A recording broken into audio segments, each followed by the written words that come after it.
Hey guys, welcome to the Music Workflow Academy podcast. We're joined today with DJ legend Shosh. She's part of 24 Hour Garage Girls. So take it away, tell the audience a bit about yourself.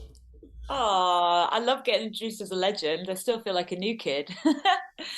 Yeah, I'm Shosh. I'm on Kiss FM, garage rep, and I also run 24 Hour Garage Girls, which is like a female performance collective, but also a label and just an advocate for good garage parties all around the UK. Um, I am currently working on an album. I've got a single dropping next Friday. What else is there? Uh, I'm also I love food. I'll eat anytime, any day, any place, and I'm an 8 hours minimum sleep girl. So yeah, that's me. I love that. So traditional, like you need your 8 hours sleep, so important. What's your 100%. what's your go-to munch? Like what's your top three favorite foods? Favorite food? Oh, all right. So I just a minute ago I had a mozzarella, tomato, and avocado toasted sandwich. Oh, That's been my go-to since I was at school. But also anything sweet, anything sweet. I'm an absolute sugar addict.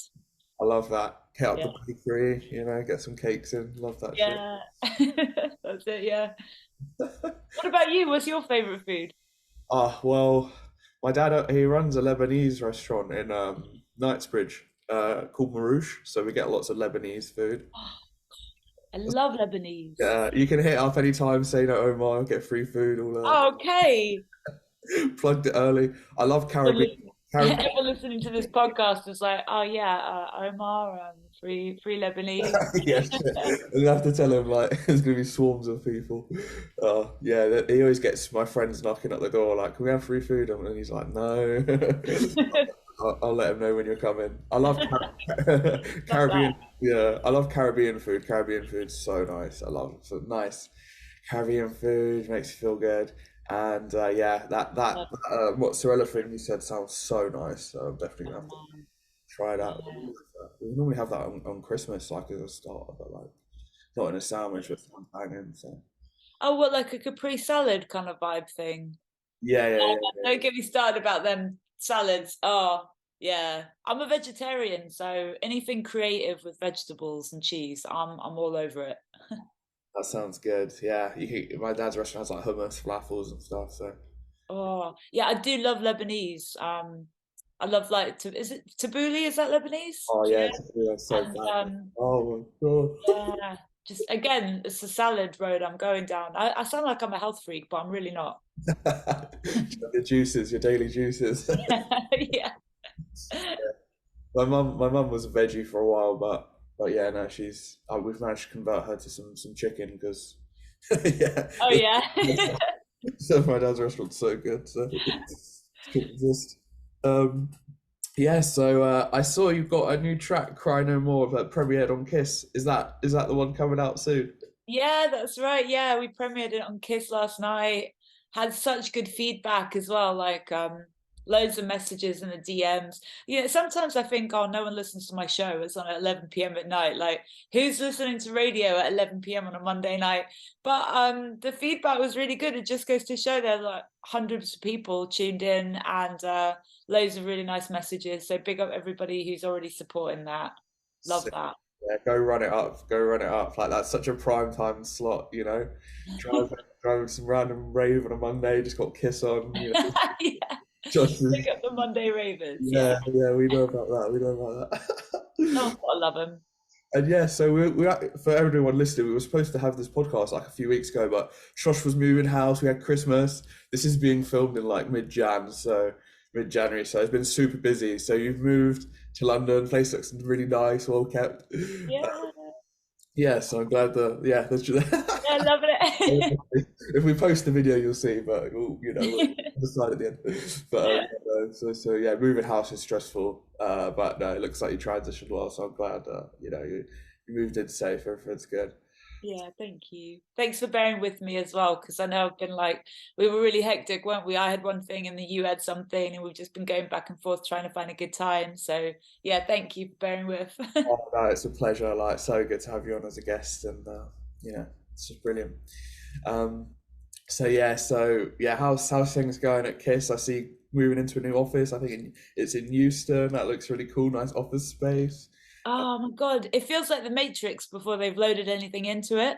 It's like it's like all white for like as far as the eye can see. There's like white tiles and glass everywhere. But they're going to be fitting, I think, 4 or 5 new studios plus like a live room and like a photo shoot room and a content room.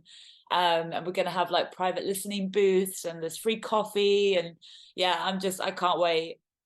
That sounds so profesh. Yeah, exactly. It feels suddenly like I actually work for like, a professional outfit. Not that Kiss haven't been professional, but it just we're up in our game in 2023. That's it, yeah. I love that. Sometimes, when I was younger, I was like, oh, I want to work for this record label. I want to work for this record label. And then, you go and work with them and it's like two people in a room and you're like, oh, I thought it was like a massive operation of, loads of people. And then you realize, oh, it's just really, tight-knit community, but has a big impact. So it's nice to see, the big movement into a new office and just, you know, it'll be good. It'll be good. Your guests will have a place to stay and all that. Yeah, Yeah, definitely. And I think, in an industry where there's so much smoke and mirrors, yeah. it's really nice to see some like real quality furnishings and like settings, where it feels like, people like our boss made a really good point. She said it feels like a real investment, putting your money where your mouth is. Like Bauer have really looked after us and they're really investing in Kiss. So yeah, big up everybody on the team at Bauer and Kiss. Big up, big up, big up everyone at Kiss. What a radio station. So yeah, I guess we should touch on some musical stuff. So obviously you got some new tracks coming out, which everything you make sounds banging. So everyone's got to run that up. Like literally, it's gonna be sick. Let's get it in the charts. Yeah, honestly, I don't gas me up, man. That's the dream. That's the dream for this year is to get something in the charts. Let's 100%. get it in the charts. See if we can run up a platinum record for sure. That'd be great. That's what we want, really.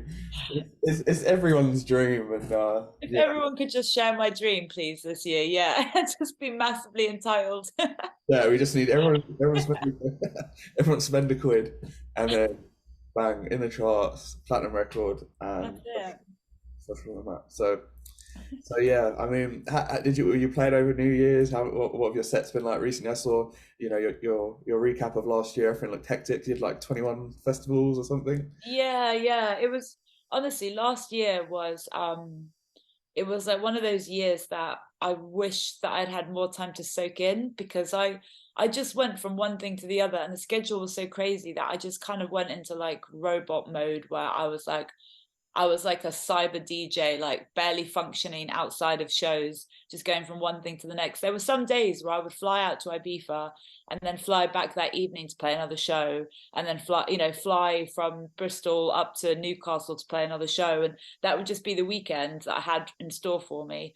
And I looking back, everything that I wanted was coming true, and I don't know if I gave myself the kind of mental space to take it all in and be grateful. So that roundup was just me kind of sitting down and going, right, let me just be grateful for the mad stuff that we've pulled off this year. Like, because I don't know about you, but as artists, I think a lot of people can get easily depressed or get into like a negative mental state when we're not really busy.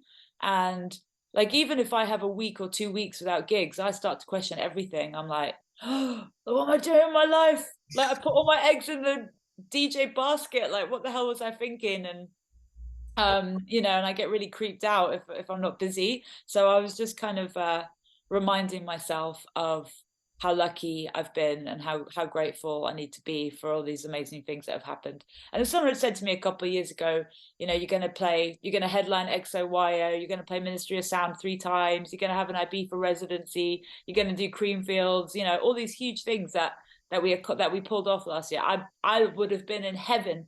But the moment you get these things, within a week, you're like, yeah, whatever. What's next? You're like literally just like pushing it aside as if it's nothing. And I'm really bad for doing that. So it was just about taking a moment to be grateful.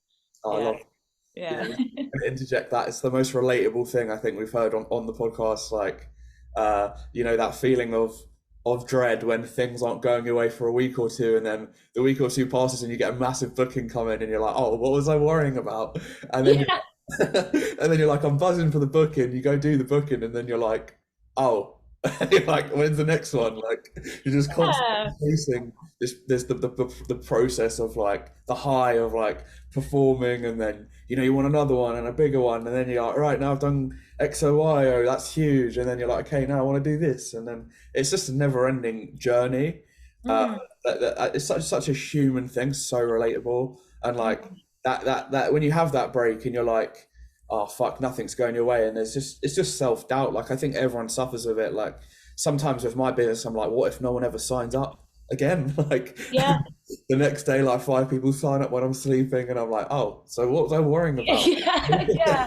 You just go in a loop of a cycle of like, oh, worry, and then it happens, and that it's just so natural. Like I've learned that you can't really fight that cycle. It's part of the process, and I think it means that you really care about what you're doing. You're obviously so passionate about it, and then you want to do well, and I think it's a sign that you are doing well, because if you didn't care, you're like, oh, I'm happy where I am. You wouldn't push on to bigger things. So like every year you're just going to grow, grow, grow. Bigger DJ, more chart records, more platinum records. Yeah. Manifest that shit, baby. Yeah, Yeah. let's just I do it. feel like being an artist in today's world, we're given so much free reign to be the inner child that we have running around inside of us, like be creative, really bad kind of sleep patterns, just bad diets, all these things that we I mean, I don't feel like I ever grew up. I was very grown up in my early 20s because I'd finished my degree and I was getting a serious job and I was at a desk every morning at 8:30 with my coffee. But since being an artist, I'm a bit older now. I just feel like I've regressed, like I've got all these expectations and dreams, and my inner child's allowed to run riot. And in the same way that that is a beautiful thing, it also can mean that you're like picking up a toy, throwing it away, why don't I have that toy? The kind of parallels and comparisons that we make with other artists in the industry. How come I don't have that? They've got that, and I think that it's our responsibility as adults to parent ourselves. Like we've got an inner child and then we have the adult that we know that we've been trained to be. And it has to be like a balance between the two. So I think like just taking stock, doing therapeutic like techniques to help you take stock of what you've achieved. Like those are all kind of things that I do to parent myself and like keep my mood consistent and not fluctuate like a absolute weapon. Yeah. It does happen, doesn't it? You have the odd downward spiral, but no, it sounds like you're very self-aware. Like this is the most like psychology side of things we've touched on. We normally just talk about like Oh, bangers, mate. Yeah. like, we talk about like jungle raves and stuff, but we've gone right in the deep end. I actually love this. It's a really cool space to explore. Like, what are your go-to like self-care routines? How do you maintain that mindful state and the positive side of things? What kind of things do you do? Well, I mean, getting a good sleep pattern has been really important for me lately. But also things like the year roundup that I made. That was kind of more for me than for anyone else. It started with a list of things that I had wanted to achieve that I had done. And that was just something to keep my mind in check so I didn't wander down like a nobody wants me and my career's going downhill mentality. Um, I keep like a diary of like where my mood sits so I can clock it against actual activity. Um, and yeah, good diet. I try really hard to eat well, especially when I'm on the road and I'm gigging.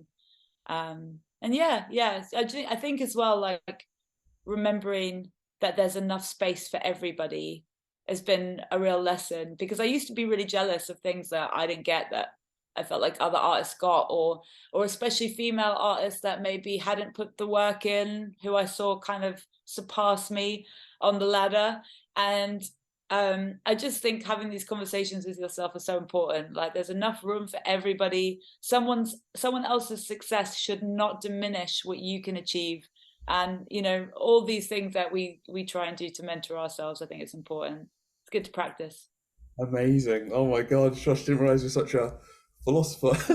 I'm not, I don't know, you got me. I mean, I've been in the studio all morning getting really angry at everybody. I've actually had a really cross day because, all right, so get this. This is a little bit of intel. So I've been on Kiss for 2.5 years, right? And I make sure that I answer like every email, like every tune that's submitted to me, I listen to it, and I probably get back to about 90% of people with like some information, either way, as whether I'll play it or not. And I just think that that's a sign of basic human respect, right? If someone reaches out to you and you've got the and you can handle it, you should answer them back, right? I don't think that ego is relevant anymore. And as I've got a new single coming out, I've reached out to some people that I've been supporting for years. So they released an EP 2 years ago. I had them on Kiss as a guest. They released a single. I played it 3 weeks in a row. You know, people whose backs I've had consistently. And now that it's my turn to promote something, I've reached out to them. And honestly, most people don't even have the manners to answer a message. And I just think like, oh, this industry is so testing sometimes because feel like when you give people, the more you are available to people, the more they think that you're providing a service to them rather than it being a mutual exchange of support and respect. So I was getting cross this morning for that very reason. I messaged my friend like, oh, this industry is so but also I have to remember that there are people who have my back day in, day out. And I again, another technique, just realign what you're focusing on. So yeah, I'm not a saint. I get really cross and I hold grudges like a yeah. just, just focus on the music. It'll speak for itself. Like the tunes you make are sick. So we'll do a blog post after this and promote your track. That'll go out to 15,000 people. So that's Aww, that's something I'm very thanks, giving. Omar. That's all right, Don. Appreciate it, man. Well, I mean, it's give and take. Like, especially for the longevity of the industry, like if you're doing a service to someone, it's only fair that you return the favor. Like, or that's how the economy should work. And it is how it does work. Just do nice things because it's nice. Like it's a good thing to do. People should be sharing good music. So, it's good music at the end of the day. But just focus on the music, and I'm sure they'll get back to you and be like, "Oh yeah, we'll share it." That's Yeah, focus on that. But, yeah, no, the music's great. So that's what matters at the end of the day. At the end of the day, so that's it. Yeah, just keeping a positive head on it. The reason why I thought it might be helpful to like be transparent about that is because I know that other people feel like this. Other people yeah. have mornings and days like this. Release day is like being in a toxic relationship. You're just like begging for a bit of love, and I don't like that. I've been in Yeah, a I hate release day. I don't know if anyone out there listening enjoys release day, but I get so it's anxious. horrible. I'm looking at these numbers and I'm like, it's never what you want it to be. And you're like, fuck. Sometimes it does really well. Like I find when you try something completely different, there's no pressure on the line. And then you're like, all right, I've done something completely opposite to what I'd normally do. And then it fucking bangs. And you're like, what the fuck? Like, that's not what I intended to do. It was almost a joke, but I did it. And then that's Yeah. what worked best. So you just got to try random shit, like, and just experiment, be open-minded and be like, oh, I haven't tried this, but with that, and then you put that and that, and then it's like, oh, and then you got something different, and new. But it is funny, isn't it? Like we're creating stuff at the end of the day. There's there's things that haven't been made. There's things that have been made, and you know, if you make something and it works, it is such a rewarding feeling, isn't it? When you put the time into something, and you're like, It is. But I just think having transparency in the industry can really help other people's mental health. Um, and I that's kind of the most important thing. I don't see the point in creating if you're unhappy, and I don't see the point in being an artist if you hate the industry and it cripples you on an emotional level or on a mental health level. So I just like transparency. Even though a lot of people would say that I've had tons of success, I still have days like this, and it's okay if you do as well. Basically, yeah, yeah. thank you for sharing that. That's such a real insight because I'm sure lots of people look up to you and think, oh, Shosh, her life is perfect. Like she's an amazing DJ, makes amazing music, so successful. She's with Kiss. But on the inside, you have those days, don't you, where it's like, oh, this is fucking not working, and you like panic, and then it's normal. But some people only see the outside, where it's like, oh, she's living her perfect life, everything's going amazing, but it's just part of life, isn't it? Like no one's really got a life like that. It's not realistic. Yeah, mental health. Wow, great topic to touch on. Do you think is it controversial to say maybe social media has like a role to play in that because we have easy access to like everyone's highlight reel and it's like, oh, we go on her Instagram, she's just done this, this, and this, but you don't really see what they've done to get there, so you don't really know like what's happened there, or how long they've been working on that project, or the ups and downs of it, what they've done to do to get there. It might be quite the ordeal. So I don't know. Maybe I don't really compare myself to other people, and I'm always blocking accounts on social media just so I have absolute tunnel vision. Like if I don't get on with a person, I'm just like, right, I'll maybe see you in real life and like say hi, but you're getting blocked, and I don't want your shit popping up on my feed. So Yeah, I hear you. is massive, and I'm just like tunnel vision, only positive people, and everyone's in their own lane. I'm not competing with anyone. What happens happens, and like the focus is on improving the music, and that'll speak for itself. Like that's how I feel. But those Yeah, days those days are difficult, aren't they? you've got no, I mean your mantra is absolutely spot on, I reckon. I mean, I don't think that social media is like a good or evil thing. It's a tool like money, it has the ability to be positive and powerful or really damaging and powerful. And it's about how we use it and engage with it. So I mean, Instagram is like you say, it's like the perfect snapshot, and people don't necessarily know the journey that someone's been on to get to that snapshot. Or I know artists that have confessed to posting a photo and then crying while they're posting it and doing their hashtags. People have admitted that to me, and I think that that is a real misuse of the genre of the platform. And I understand why people feel pressured to do it, and I've been in that position, but that I think that's where it can get toxic. One thing that I found wonderful about social media is where people get really raw and vulnerable and express what they're actually going through, and it's made me feel like, one, I'm not alone and I'm not strange for going through this, but two, it's acceptable to talk about these things and to be open. So I really just feel like it's about how you engage with socials as an artist, and also as someone who interacts with the platforms. Just about whether or not your algorithms are pushing real stuff at you or not, I guess. Amazing. You have so much insight. I don't think we're gonna be able to get it all out in this one podcast. We're gonna have to get you Keep on my answers short. Oh, so funny. All right, we should probably talk about music. We've gone so deep on the philosophy and mental health, which is brilliant. I love it. I just, yeah, no, it's great. So yeah, we need to shine light on all these issues and stuff because it helps, doesn't it? So what kind of tracks are you spinning at the moment? Who are your favorite DJs? Who are your ones to watch? Got any favorite secret weapons? Any tunes? Oh, female producer Drea and Lou Ree are both killing it. They're like brand new on the scene. They're both female artists, producers. I love female producers, like women that are actually doing it in the studio. Come on. MPH is just about to release an absolutely heavyweight EP on Night Bass, which I love. Scott Garcia's just put out a 30-track garage album spanning the last 10 years of his career. Yeah, it's the scene's thriving right now. We've got pop stars making like remakes of garage tunes, like Sweet Lies, big up Nathan Dorr and Talia Mar.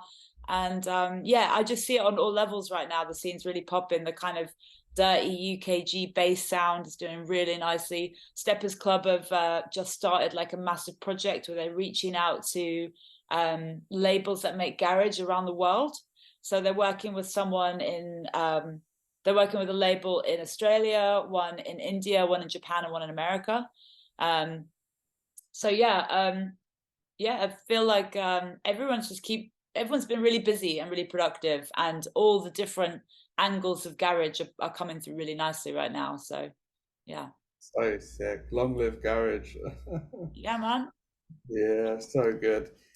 So what do you think like makes a good track? Like what's like the formula? Like when you go in the studio, what kind of cap have you got on? What's your mindset? Are you like, I want to go in and make something a bit pop, I want to go and make something a bit underground or a combination? What's your mindset? Maybe some advice for producers listening, wanting to make music as good as yours.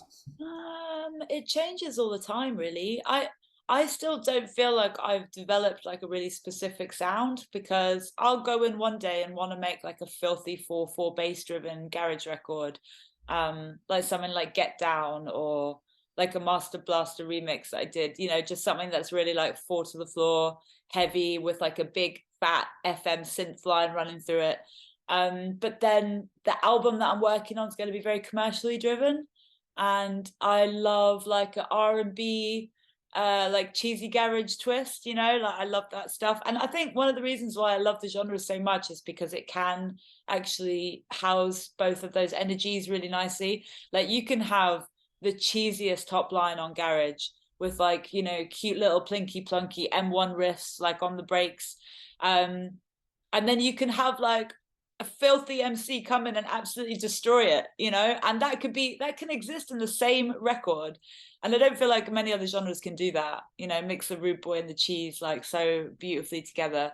But I have to say, one of the biggest tips that someone gave me for producing was to make templates of your drums.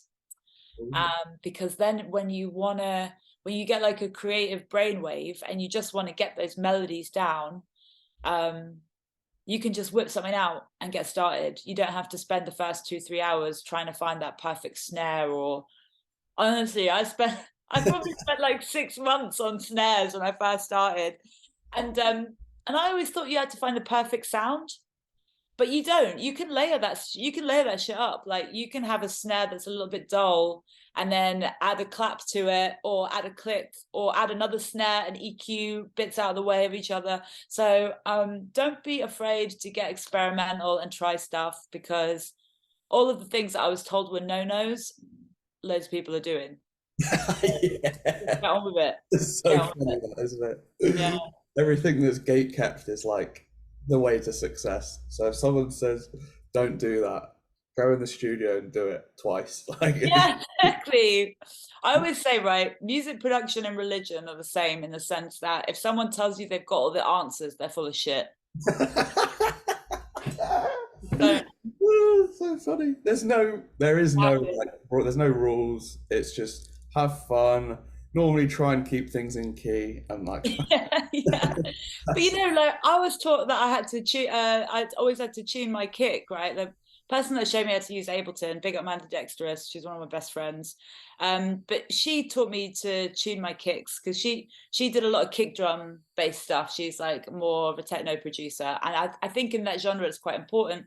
But an artist went online, I'm not going to say who, and they were like, if you tune your kick, you're a fucking waste man. What are you, like bell end, da da da, and like was absolutely slagging off artists that tune their kicks like they were absolute morons, and like, so I'm like, all right, like there's no you can't let anyone tell you anything anymore. like it's always that one idiot that's like doing like they're like genre bash or something, and it's like they're like, oh, this genre's shit. Like, and they're so serious about it, you're like, whoa, like, Yeah. who hurt you? Like, what happened? Yeah. Mommy didn't like drum and bass. Oh no. That was brilliant. Yeah. So yeah, oh, I'm loving this pod. So fun. How have you found like the best ways to promote yourself as an artist? How can artists get in touch with you? Send you music and stuff. So still figuring out how the fuck to promote myself as an artist. It literally, it's like the mental health thing. It goes up and down and up and down. The algorithms change all the time. I just think being authentic is probably the best thing you can do, because if you're following a wave, that wave is going to change every 6 to 8 days anyway, because of the crazy society that we live in. So you can't be following waves. You're going to be exhausted and you're not going to know who you are, and no, nor will your audience. So just be authentic, stick to your guns, and people seem to really respond well to that. I think we've got like a generation of kids that are sick of being sold to. So the more authentic and direct you can be, the better. In terms of submitting music, my email for music submissions for Kiss is shoshukg@gmail.com. And all you need to do is send like a Google Drive, a Dropbox, a media file, or a private SoundCloud link to the tune. Make sure that I can download like a good quality file. Let me know what your release plan for it is, if any. And yeah, like I said at the start of this thing, I get back to everyone. So good That's, luck. let's go. Shout out to all the radio hosts. Love that. So, yeah, what's your favorite gigs that you've played so far, and what made them so special? Was it the crowd? Was it the energy? Was it the just played a good set? Let's get into that. Favorite set this year. Oh my God. Oh, last year even. I'll tell you what though, so I'm gonna say Boomtown, but all I really remember from that set was absolutely dripping with sweat. It was so hot. It was like 42 degrees. Um, and I was drenched. Like it looked like someone had tipped a bucket of water over me. It was disgusting. But we recorded the whole thing, and I'm actually going to be uploading it this week. So just as like a little January pickup for people who are feeling them, winter blues and that, we're going to be uploading it on 24 Hour Garage Girls on the socials, on SoundCloud. So if anyone needs a little hope pickup, or just like, a take me back moment to summer 2022, we got you. We got you with a live mix.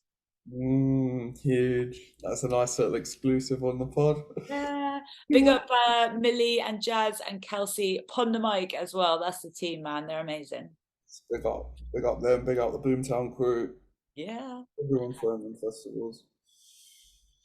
So we've been quite positive so far, talking about like your favorite artists and sets. How about some challenges you've faced in the industry? So has anything kind of taken you off guard? Maybe touching on the smoke and mirrors thing, Mm. expectations versus reality, how it's completely different to what you think it's going to be, and then you get into it and you're like, oh, I thought it was this, but it's this. Then you have to adapt and Mm. take that on. So what have you found? How have you overcome those challenges? Maybe for other people listening. Oh God, there's so many. Where do I start? Honestly, you don't want to open this moaning box because I won't be able to shut it again. I mean, um, probably my biggest challenge is interacting with social media, because I don't like it and I don't think I'm very good at it. And that combo doesn't bode well. Like at least if I liked it, it would be one thing, but I hate doing it, and I don't think I do it very well. Like my following hasn't grown on Instagram for like a good year. um so I don't really know how to get around that. I mean, I used to think that being an artist meant that you had to handle all the angles of your career. Otherwise, you were kind of doing a disservice to yourself or something. But over time, I've been told by a lot of people that it takes a family actually to grow an artist, and the bigger you get in the industry, the more you realize that that's really true. Like the more that I've grown as an artist, the more hats I've had to wear. And then the points where I've really excelled has been when I've delegated, when I've gone, all right, I'm not editing my own videos anymore. I'm delegating that to someone who really knows video editing really well. Or getting someone who's very good at processing vocals professionally to help me with processing vocals before I was doing it myself.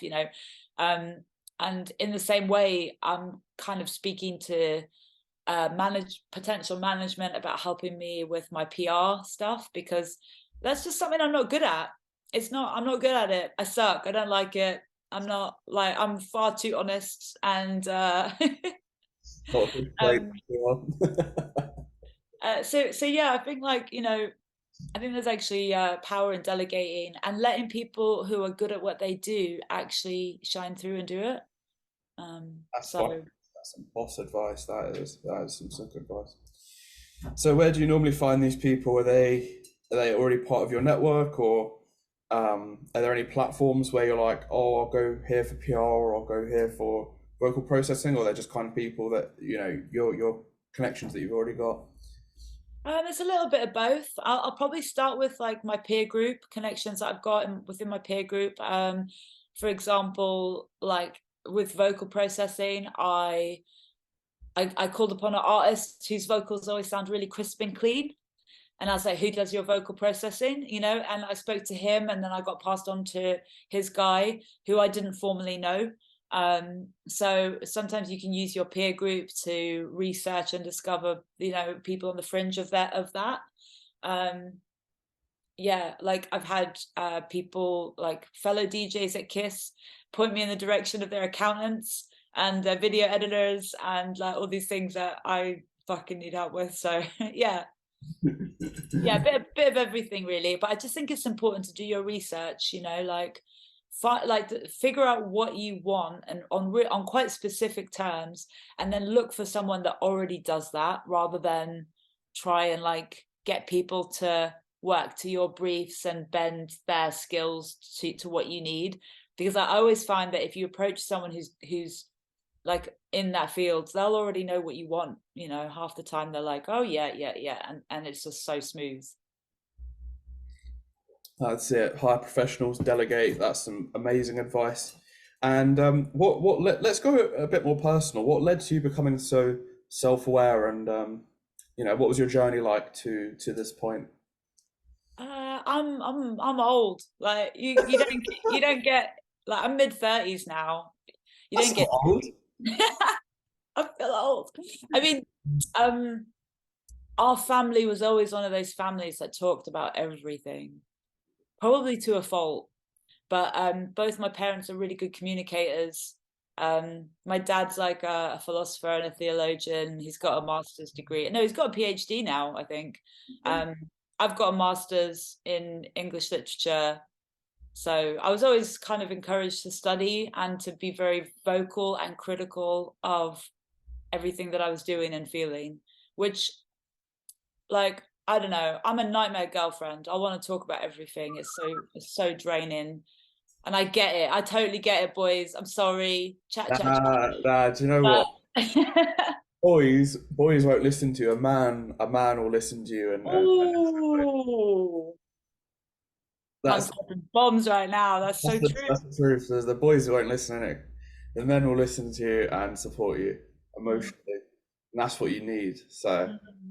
yeah, I Yeah, woman out here. So yeah, you Yeah, need a don't need fuck boys. Fuck boys get to the back of the queue. Men, man. if you're gonna listen to her, then that's what you need to do. So Yeah, I think like it's just so important to be honest and reflective, because the world right now is like, I don't know, it's crazy. Like when I was going to school, there wasn't social media. I got Facebook when I was like 16. I think no, it was MySpace. That's how old I really am. So it was MySpace at first. But I just think it's so toxic now how like little girls grow up looking at filtered faces, these like definitions of beauty, like the pressure that people are under to subscribe to these like fictional representations of women. And so I'm really grateful that I was brought up just before that all kind of came in. And so luckily I've been able to hold on to like some real shit. But that's amazing. Keeping it real, it pays. It pays off so much. Pays dividends.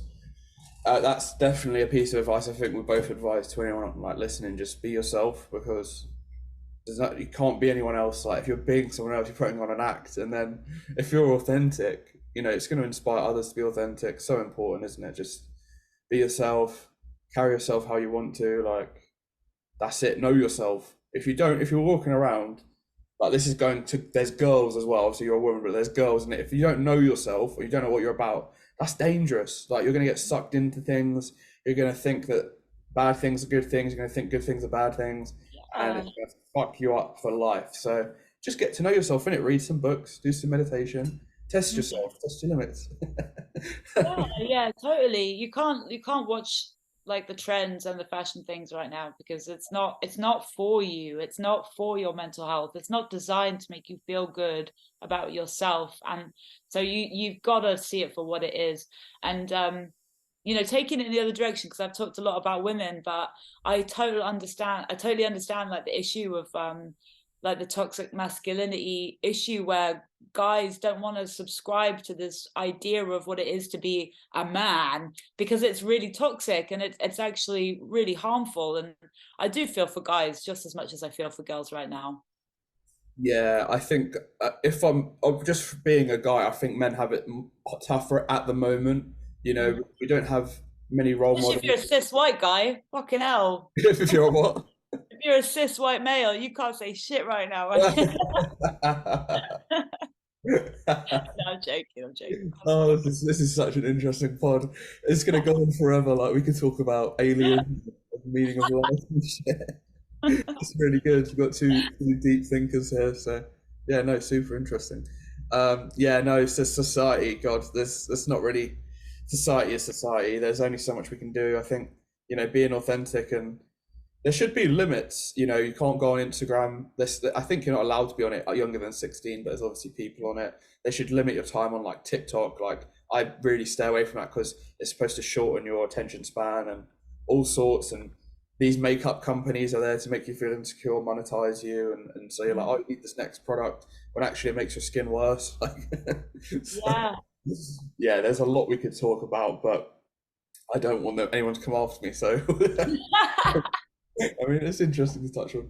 But yeah, no, being a guy is hard for some reason. Like, we don't really get to talk about emotions. You don't feel like you can cry or like talk about things.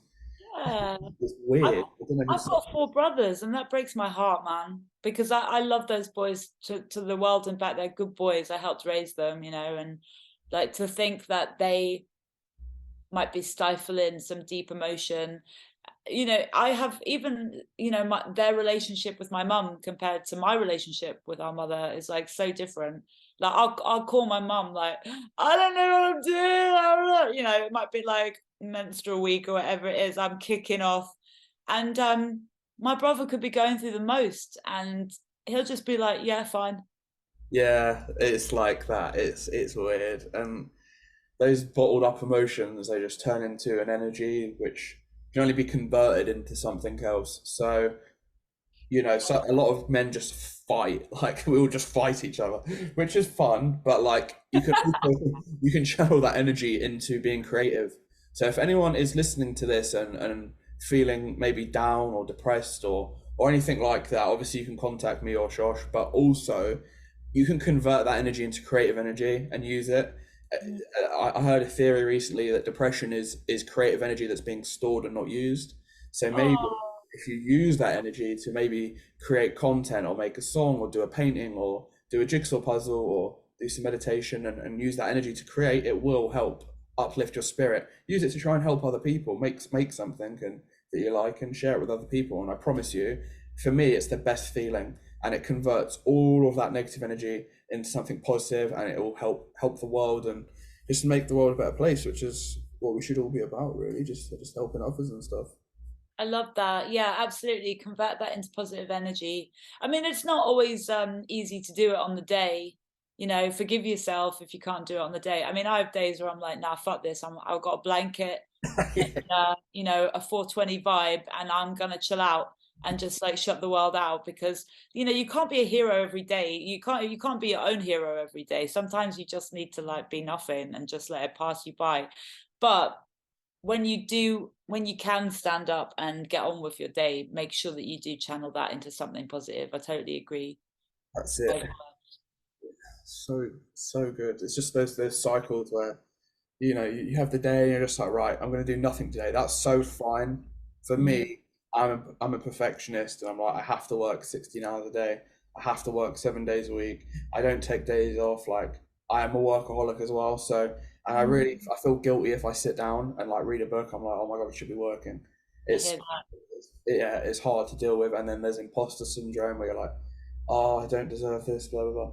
But, but just work through it. Like you work through those rough patches, and then you sometimes do hit a storm where you're like, okay, I need to stop. And if I don't, something bad's going to happen. That's what you just need to moderate like your movement of your energy, like, and be like, Mm. okay, now today I'm still, tomorrow we can sprint, the day after that, we can, just keep going, keep working hard, and it all pays off in the end, doesn't it? Like, you don't think maybe necessarily straight away, it might take a few years, but Oh whenever yeah, you, oh yeah. you set a goal, you work towards it. 3 years later, it happens, like push. But then you set another goal, and then you get that one, and then you set another goal, which is That's good it, because yeah. it's a meaningful life, isn't it? Because I know people who are top of their game, and they're like, I've achieved everything I want to do. Now life's meaningless. They're like, I have nothing to chase, and I'm like, whoa, that sucks. Whoa. It's just like, Yeah. so they're just Oh like, my God, that's so true. they're like, I'm reading a book at the moment, and it's the biography of Viv Albertine from the Slits. They were like an old punk band from the 80s. One of the first female punk bands in the 80s. She's absolutely sick, but like her whole life is a struggle, right? From day one, she is like living the shittest life, and she climbs and fights, and nails her way up to like getting a record deal and touring the world and all that stuff. And then she finally gets her like big white house by the sea, miles from anywhere. And she says that she's never felt more empty because she doesn't know what else to fight for. And she spent her whole life, like she's almost predisposed from her youth to like be in like a state of emergency emotionally and to be fighting for something. And when she doesn't have it anymore, she doesn't know what to do with herself. And I thought, oh my God, there's not going to be any peace. Like, what am I supposed to do? Like, all right, spend your whole life chasing a career. Fair enough. Aren't you supposed to be happy when you get it? No? All right. Fuck my life then. Yeah. wait, I hear you. We all hear you. Like, there's going to be so many people, creatives, listening to this, like relating exactly to. Like, it's so relatable, and we all go through that same process. But there's people working, let's say, like a 9 to 5, and they want to be a DJ. Like, that's their dream. They get old, and they're like, "Oh, I wish I DJ'd." At least we're pursuing that.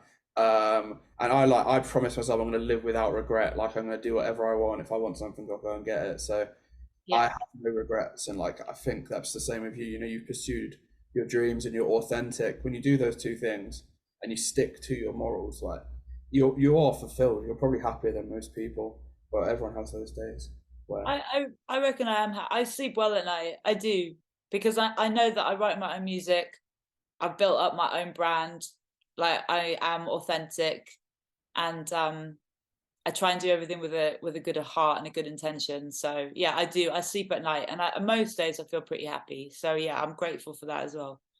Yeah. Yeah. So you're clearly just like a good person, like good people. You deserve to feel good. What do you believe in astrology? Like, what's your star sign? If you don't mind me asking. I'm Libra. Okay, cool, cool, cool. I don't really know much about the star sign game, but I do know that Libra means balance, Oh, which makes sense actually for me because I am very much like I don't think there's anything more important to me than truth and fairness. I love Um, that. and that's I think fairness is the balance thing coming into it. So like as wonderful it is to be creative, you have to work hard. And as wonderful as it is to be nice, sometimes you have to tell people to fuck off. I think the balance is very important. Yeah, trust me. You Yeah. have to have that. You have to have that edge to you. Um, I've had people say to me in the past, "I'm too nice," and then I went all the way in the opposite direction, and I was like turned into a supervillain, and then I was like, right, I need to fucking calm it down. I'm getting in a lot of trouble. So somewhere in the middle. So I know I can go to the halo or to the horns and do what I need to do, depending on the person and treat them right. So What yeah, star sign are you? I'm a Pisces. Okay, that's water, right? Fish. Yeah, fish. Yeah. Yeah. What are your traits then? Well, we're supposed to feel emotionally, like very deep emotional feelings. Okay. I like to be by the sea. and very intuitive. Like I'm a really good judge of character and stuff like that. But I don't know if I wholeheartedly believe in it. It's just interesting. Um, it's interesting, isn't it? Like I think, you know, I tend to stay away from Geminis. So for anyone listening that's Gemini, Leos, stay away from Leos. So Libra, all of my ex-boyfriends were Geminis, like at least four of them. that explains it. Libras are fine. Aquarius is fine. Cancer, Pisces, Sagittarius, Aries. But yeah, yeah, more or less. Like I have found patterns in it, but I'm like, there's no way it can be true. But most Geminis I've met are like just I can't fucking compare them, man. They're just two-faced and like not authentic. I'm like, it's not me. But Oh, poor Geminis. yeah, but hold tight, all my Gemini friends. Like, don't I love you if you know who you are. But Yeah. there's a few out there that I love. But You yeah, had to be two-faced and not be able to help it because you were born like that. That's pretty harsh, isn't it? I mean, yeah, like You're basically like cursed from like the day you're born to be a cunt. literally every Gemini I know is the same. I can't handle this, like, and it's not just girls that do it, boys do it as well. They're like, oh, I'm this, so I'm gonna treat you like that. And I just can't. I can't. And I think that's probably why I've got a resistance to the star sign like philosophy, because again, it's kind of like religion. It kind of takes away the accountability of what you're doing. Oh You know, yeah. it's like your moon's not in retrograde, babes. You're being a dick, or like just because you're a Gemini doesn't mean that it's acceptable for you to be chirping six girls. Oh Like, my you know, God, that's such it's just. shit behavior that is. I don't know who needs to hear that right now, Yeah, but yeah, yeah. Whoever's listening, it fix yeah. up. If you're on that, fix up. If you feel personally targeted by this conversation, don't DM me.